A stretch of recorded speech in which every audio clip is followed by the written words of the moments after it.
और वो जो है वो मसीह की आशा जो है वो तुम में रहता है ना, परमेश्वर हमारे जीवन में वास करता है। आइए हम प्रार्थना करें। धन्यवाद देते हैं पिता परमेश्वर आज के समय के लिए। पिता परमेश्वर आपके बुलाने के लिए, एक साथ संगति के रूप में जुड़ने के लिए, वचन के तहत मनन करने के लिए, आत्मा के प्रभाव के तहत पिता परमेश्वर सीखना समझाने के लिए पिता, ताकि पिता परमेश्वर आपका वचन, आपका कलाम पिता परमेश्वर हमारे आत्मिक जीवन को पिता परमेश्वर प्रोत्साहित करता है, बढ़ाता है, समझता करता है। सब इस बात धन्यवाद के साथ में रखते हैं। उद्धारकर्ता प्यारे बेटे प्रभु यीशु मसीह के नाम से मांगते हैं, सुने कबूल के जिस प्रार्थना विधि को। आमीन आमीन। सो परमेश्वर का वचन जिस प्रकार से आपको हमारे मन में पढ़ा गया वह कुलुस्सियों की पुस्तक उसका पहला अध्याय और उसके 26 से 27 पदों के बीच में हम इस बात को देखते हैं। और पौलुस इस बात को यहाँ पे प्रेरित करता है कुलुस्सियों की पुस्तक के अनुसार कि मेरा जो जीवन है वो मसीह के तहत मैं दास के रूप में अपने जीवन को रखता हूँ, और उस जीवन के तहत जीवन जो है जो मुझे मिला है उसी के तहत कलीसिया की बढ़ोतरी, कलीसिया के विश्वास में दृढ़ होने के लिए, कलीसिया की उन्नति के लिए मैं अपने जीवन को रखता हूँ। जहाँ पे हम 24वें पद में इस बात को देखते हैं, अब मैं उन दुखों के कारण आनंद करता हूँ तो तुम्हारे लिए उठाता हूँ, और मसीह के क्लेशों की घटी उसकी देह के लिए अर्थात कलीसिया के लिए अपने शरीर में पूरा करता हूँ। मसीह के तहत या मसीह के जीवन के तहत या मसीह के वचन के तहत वो अपने जीवन को इस प्रकार से रखता है ताकि कलीसिया में परमेश्वर का वचन बोया जाए, अधिकारी से फलवंता के रूप में ठहराया जाए, ताकि कलीसिया उसमें आधारित होकर पनपने पाए, बढ़ने पाए, स्थिर होने पाए और मसीह जीवन के तहत अपने नजदीकी में परमेश्वर को रखने पाए। तो पौलुस अपनी सेवकाई के तहत इस बात को रखता है और वो चाहता है कि हम और आप भी पूरा उद्धार करने में या पूरा मसीह के जीवन को प्राप्त करने में और अपने जीवन के तहत मसीह में अपने जीवन को अर्पण करने के तहत पूर्ण रूप से हम अपने जीवन को तैयार करने पाए, है ना। मसीह पर आधारित अपने जीवन को रखना पूर्ण रूप से यह हमारे लिए बहुत आवश्यक है, और मसीह जीवन इसी बात को हमारा आपके जीवन को प्रेरित करता है। और मसीह का वचन हमको और आपको इसी बात के लिए कि मसीह में हम पे एक आशा है, और मसीह हमारे लिए वो आशा का द्वार है जिसके द्वारा हम और आप मसीह में नए जीवन को प्राप्त करने पाते हैं।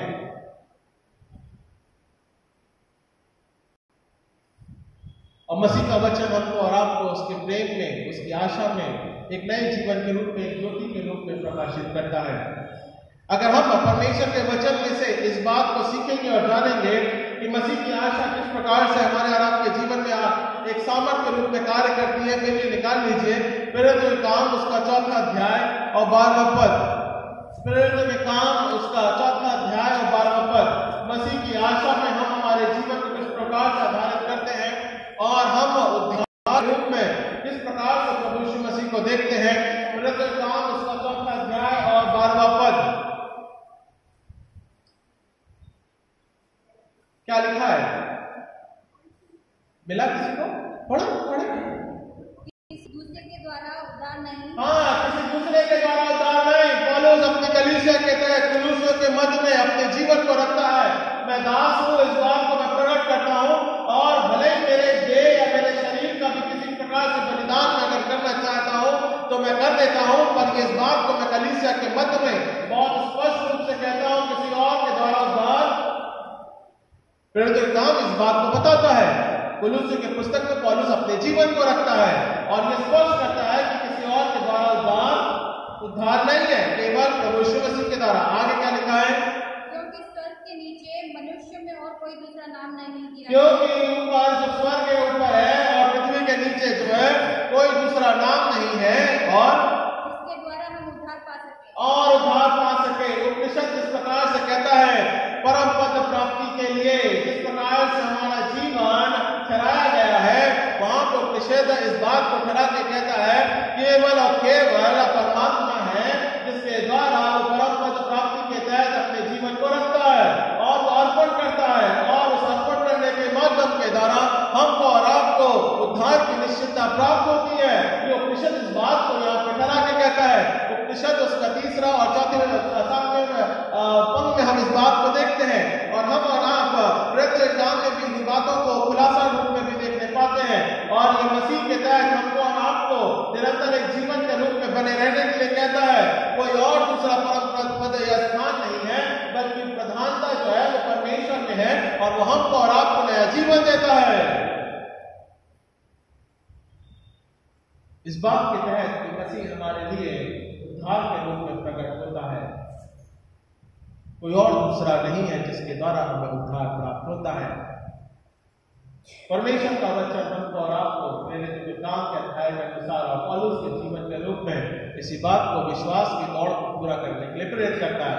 सो आइए हम पहली बात सीखने पाएंगे किस प्रकार से परमेश्वर की महिमा में हम आशा है अपने जीवन को रखते हैं, या मसीह जीवन के तहत हम विश्वास को रखते हैं तो हम किस प्रकार से देखने पाते हैं। Christ hope of glory is living with in the believers. हमारा और आपके जीवन के रूप में हमारे देह में वो सदा वास करता है। मसीह की महिमा की आशा विश्वासियों के जीवन में सदा बनी रहती है। ये ज्योति के कारण के रूप में बनी रहती है, ये सामन के रूप में बनी रहती है, ये प्रार्थना के रूप में बनी रहती है। मसीह की आशा जो है, उसकी महिमा जो है, वो मसीह जीवन में सदा बनी, इसे आप अलग नहीं कर सकते हैं। हाँ, ये बात अलग है कि हम हमारा जब समय रहता है तब हम हमारा समय जो है परमेश्वर को ना देते हुए किसी और समय या स्थान पे अपने जीवन को हम बिताते हैं। That is a different part of thinking. बहुत से लोगों का इस प्रकार का जीवन रहता है जहां वो परमेश्वर को समय नहीं देते हैं, जहां वो अपना समय किसी और समय के रूप में या आनंद के रूप में या संसारिक उपभोक्ता के रूप में किसी भी प्रकार से अपने जीवन को रखते हैं, परमेश्वर से दूर रहते हैं। पर तब भी अगर हम और आप अपने जीवन को रखें तो हम परमेश्वर से दूर नहीं रहते हैं। हम हमारे मध्य में परमेश्वर का आत्मा के रूप में महिमा जो है वो निरंतर हमारे जीवन में बनी रहती है। ये बात अलग है कि उसे हमें जगाना बहुत जरूरी है। वो कभी मरता नहीं है। मसीह का वचन बड़े सामर्थ्य द्वारा कार्य करता है और मसीह का जीवन ही हमको और आपको एक परिवर्तन भाव में निरंतर आपके और हमारे जीवन में एक लौ के रूप में कार्य करता है। वो लौ या ज्योति जो है हमारे मसीह जीवन में या विश्वासी जीवन में सदा बढ़ती जाती है, बनी रहती है, उसे बुझती नहीं है। हमको और आपको उसे मेंटेन करना रहता है कि हम उस मसीह की महिमा को किस प्रकार से अपने जीवन में बनाते और बढ़ाते रहे। इसीलिए कुलुस्सी की पुस्तक में पौलुस कहता है, मेरे जीवन के अंत तक मैं मसीह की महिमा को या उसकी ज्योति को सदा बनाए रखता हूं। और मैं ये कलीसिया से भी विनती करता हूं कि मसीह की महिमा की जो आशा है वो तुम्हारे जीवन में सदा बनी रहने पाए, उसे वो कभी टूटने, वो ज्योति तुम्हारे जीवन में ठहरने पाए। कहां मिलेगा इस बात को और समझने के लिए? यूहन्ना की पुस्तक उसका 14वां अध्याय और 15 से हम 18 पदों के बीच में हम देखेंगे। 15, 16, 17, 18 मुख्य रूप से मेरे लिए पढ़ दीजिए। 15 और 16 भी पढ़ देंगे तभी मेरे लिए काफी रहेगा। John chapter 14 chapter verse 15 and 16। यूहन्ना की पुस्तक उसका 14वां अध्याय 15, 16 भी पढ़ दीजिए तो मेरे लिए काफी है। हाँ, पढ़िए। कौन पढ़ा? पढ़ो, जल्दी पढ़ो। यदि तुम मुझसे प्रेम रखते हो तो मेरी आज्ञाओं को मानोगे। है ना, वो ज्योति जो है वो सदा बनी रहती है। यदि तुम मुझसे प्रेम रखते हो तो वो ज्योति जो तुम्हारे मध्य में है, जो महिमा जो तुम्हारे जीवन में है, मैं उसे प्रज्वलित करूंगा, मैं उसे बढ़ाऊंगा, मैं उसे उत्पन्न करूंगा और मसीह के अधिकाई में तुम जानने पाओ, सीखने पाओ। वो हम और आप उस जीवन के तहत उस प्रेम के रूप में वो कहता है आगे फिर, मैं पिता से विनती करूंगा जो महिमा जो मैंने तुम्हारे लिए ठहराई है, उस महिमा को बढ़ाने के लिए मैं पिता से विनती करता हूं कि वो तुम्हें एक और सहायक देगा जो सर्वदा तुम्हारे साथ रहेगा। ओके, फिर उसके बाद में 17 पद, सत्य का आत्मा जिसे संसार ग्रहण नहीं करता। पौलुस अपने जीवन के तहत इस बात को यहाँ पे बहुत साफ तौर से स्पष्ट कर देता है। मसीह का आत्मा और उसकी महिमा तुम्हारे जीवन में है और लोग ये जानते हैं या सुना है या देखा है, पर उसे संसार ग्रहण नहीं करता। कुछ कठोर हृदय ऐसे हैं जो परमेश्वर की महिमा को अब तक ग्रहण नहीं करते या किसी कारणवश ग्रहण नहीं करने पाते हैं, या उनको लगता है कि मैं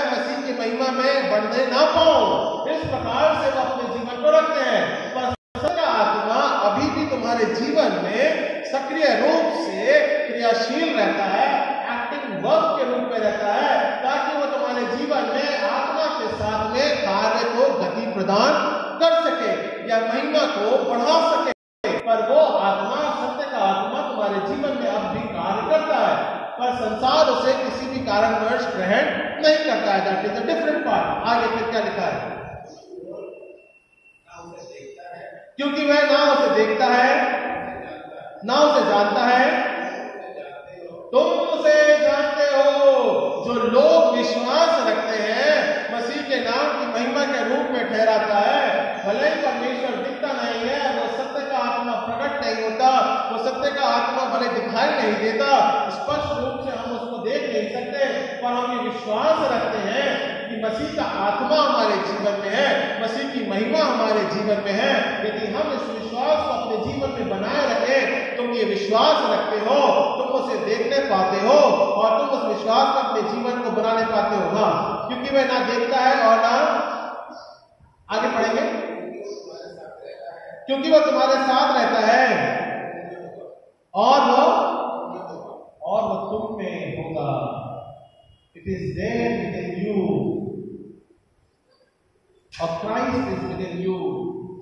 वो सत्य का आत्मा आज भी इस प्रकार से हमारे जीवन में प्रकाशित होता है। And it is living there, it is somewhere in the deep heart, at the side of the heart, at the darkness of the heart, it is there within you. You need to reveal that.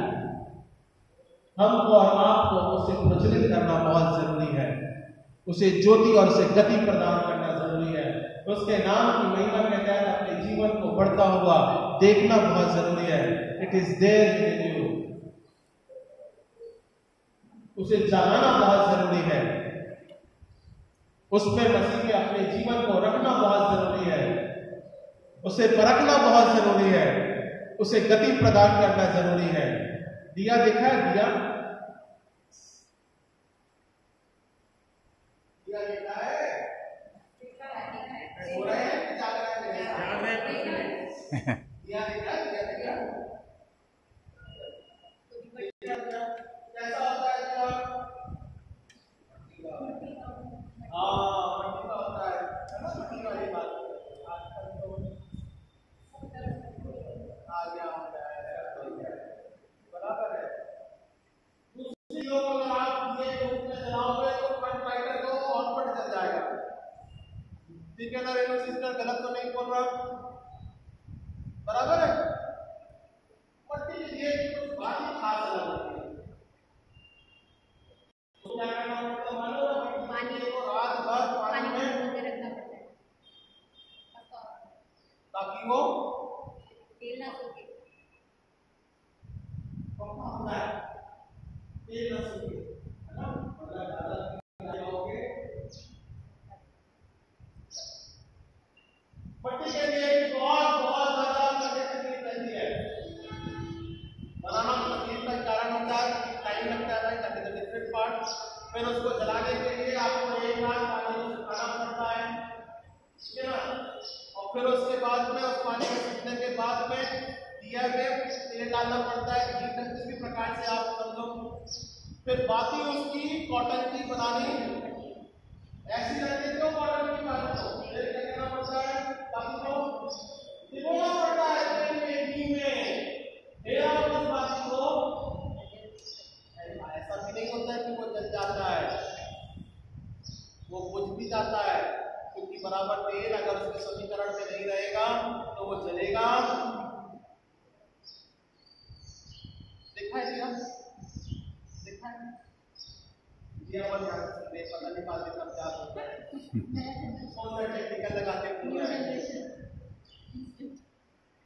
It should be deep properly, है ना? हमारा और आपका जीवन मसीह में बहुत गहराई से डूबना बहुत जरूरी है।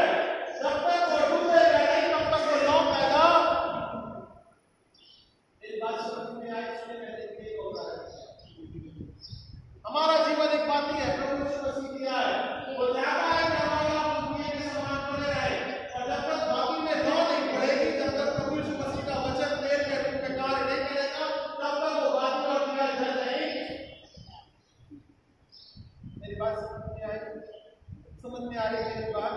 इतना ढेर सारा बड़बड़ाने के बाद में इंडिया के उदाहरण को समझ में आया?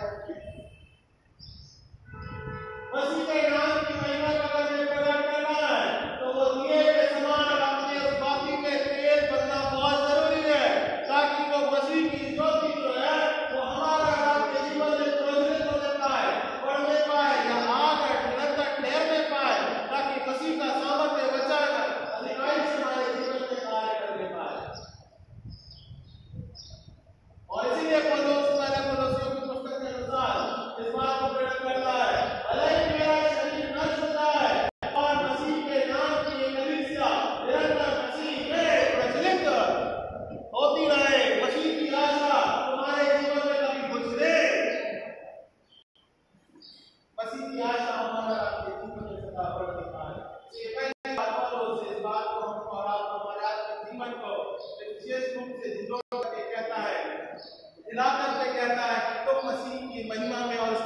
उसकी ज्योति में बने रहने पाओ।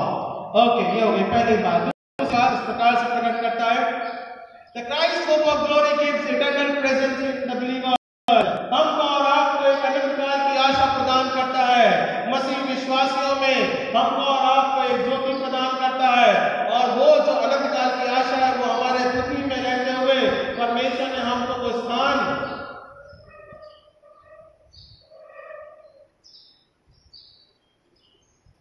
नहीं, हमको वो स्थान दे दिया। मैं हर समय ना रेणु सिस्टर से ना कॉम्प्लीमेंट्री चीजें मांगता है। होटल जाते हैं, खाना खाने जाते हैं, I come to that second part. ना मंडी खाना खिलाती तो नहीं खिलाती हो, खाना खाने जाते हो कि नहीं जाते हो?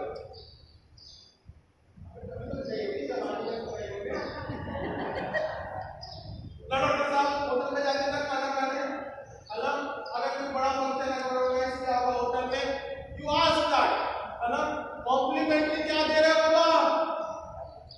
नहीं ना सिस्टम, हम खाना करने जा रहे हैं, कॉम्प्लीमेंट्री में क्या देगा वो पूछ लेगा उससे, ठीक है, अभी से बताना।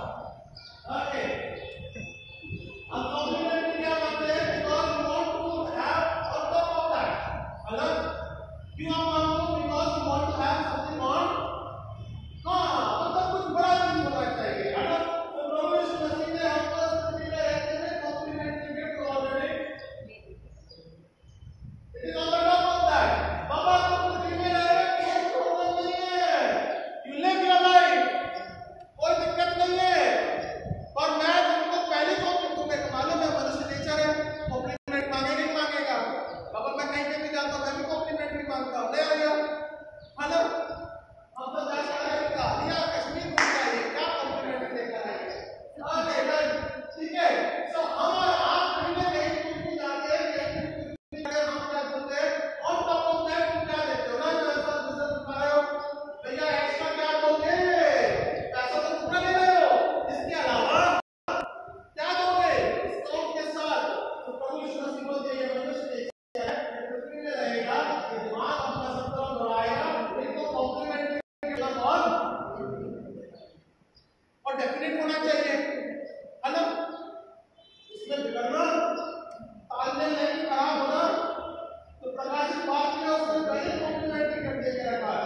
तो वो बोला है कि मैं तुम्हारा मनुष्य जीवन इस प्रकार से ऑन टॉप ऑफ दैट मैं तुम्हें इटर्नल जीवन देने को तैयार हूं। और वो बाती में तेल लगा के बराबर से अपने जीवन को बनाए रखना ये बहुत जरूरी है ना। ठीक है ना, सही है कि नहीं है? वो तेल बराबर अगर नहीं लगाएगा तब तक वो कॉम्प्लीमेंट्री गिफ्ट को हम प्राप्त, कंडीशन अप्लाइड, है ना, वहां पे लिखा रहता है ना condition applied, you need to put a condition applied on your life. हमको और आपको मसीह जीवन में एक कंडीशन ठहराया गया है। परमेश्वर कहता है कि मैं तुम्हें अनंत काल का जीवन वैसे देने वाला हूं, उसके लिए तुम्हें चिंता करने की जरूरत नहीं है। The condition is applied that वो बाती में जो तेल है, जो बत्ती का जो तेल है, वो तुम्हारे जीवन में सदा बना रहे, मसीह का वचन तुम्हारे जीवन में बना रहे, वो ज्योति तुम्हारे मसीह के जीवन में बनी रहने पाए, प्रज्वलित होने पाए, तब तुम उस अनंत काल की महिमा में प्रवेश करने पाओगे। That is the Lord, he is already given you, उसने ठहरा दिया आपके और हमारे लिए। कहां मिलेगा इस बात को समझने के लिए? यूहन्ना की पुस्तक उसका 14वां अध्याय, तो गलत तो नहीं पढ़ रहा हूं, हां बराबर है, जॉन 14 वर्स 18 to 19, 18 and 19, यूहन्ना की पुस्तक उसका 14वां अध्याय 18 से 19 पद है, कोई पढ़ लीजिए मेरे लिए। मैं तुम्हें अनाथ ना छोड़ूंगा, परमेश्वर का वचन हमको और आपको कॉम्प्लीमेंट्री गिफ्ट देने के लिए तैयार है। ऑन टॉप ऑफ दैट, मैं तुम्हें अनाथ ना छोड़ूंगा और मैं तुम्हारे पास आता हूं। I am coming to you. हम उस लायक नहीं है, हम पाप की दशा में इस प्रकार से हमारा जीवन है, हम इस लायक नहीं है, पर परमेश्वर क्या बोलता है? हम उसके बजाय आने की जगह पे परमेश्वर क्या बोलता है? मैं तुम्हारे पास, he is walking towards you. परमेश्वर हमारे नजदीकी में आता है, वो कहता है कि मैं तुम्हारे पास आता हूं। मुझे मालूम है तुम आओगे तो तुम्हें कठिनाई होगी, तुम्हें सुबह उठना पड़ेगा, तुम्हें नहाना पड़ेगा, तुम्हें बहुत सी तकलीफ होगी, तुम्हें जागना पड़ेगा, तुम्हें बैठना पड़ेगा, तुम्हें प्रार्थना करना पड़ेगा। इन सारी तकलीफों से अच्छा है मैं भले तुम्हारे पास, I am coming to you. मैंने इसलिए बोला it is there in your deep heart, within that heart, somewhere in your heart it is there. इसलिए परमेश्वर उसको प्रज्वलित करने के लिए वो हमारे पास में आता है। पौलुस से मिलने के लिए परमेश्वर पौलुस के तहत उसके जीवन को वहां दमस्क के रास्ते में मिलने के लिए आया, ताकि वो ज्योति जो उसके हृदय में है उसे वो प्रज्वलित कर सके। भले ही वो जानता है, ऐसी बात नहीं था कि पौलुस जानता नहीं था कि प्रभु यीशु मसीह कौन है। पौलुस जानता था इस बात को। रोमी साम्राज्य का वो बहुत बड़ा था, है ना?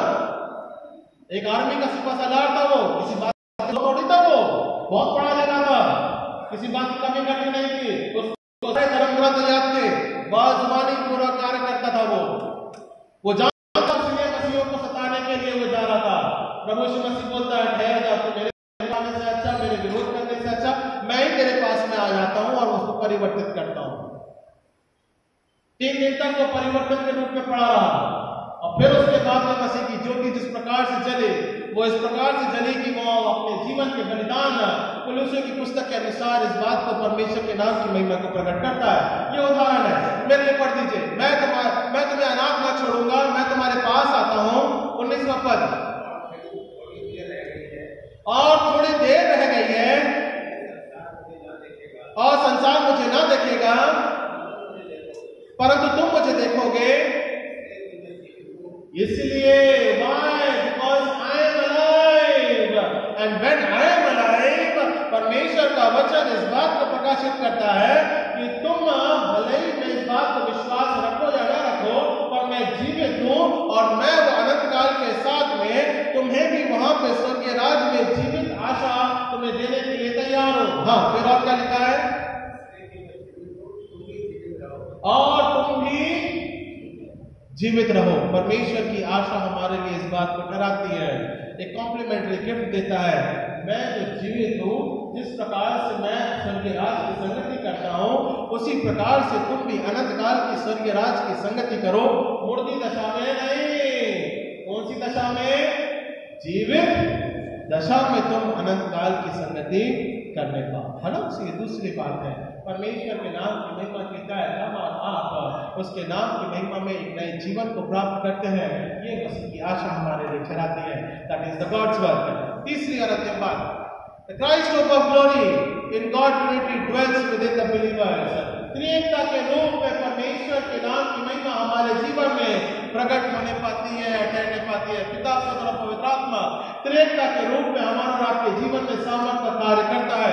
और इस बात को हम समझने के लिए मेरे निकाल लीजिए यूहन्ना की पुस्तक उसका 14वां अध्याय और 20 और 21 पद हम पढ़ेंगे, उसी में से पढ़ेंगे। डॉक्टर साहब पढ़ दीजिए, जॉन चैप्टर 14 वर्स 20 and 21। हाँ, उस दिन तुम जानोगे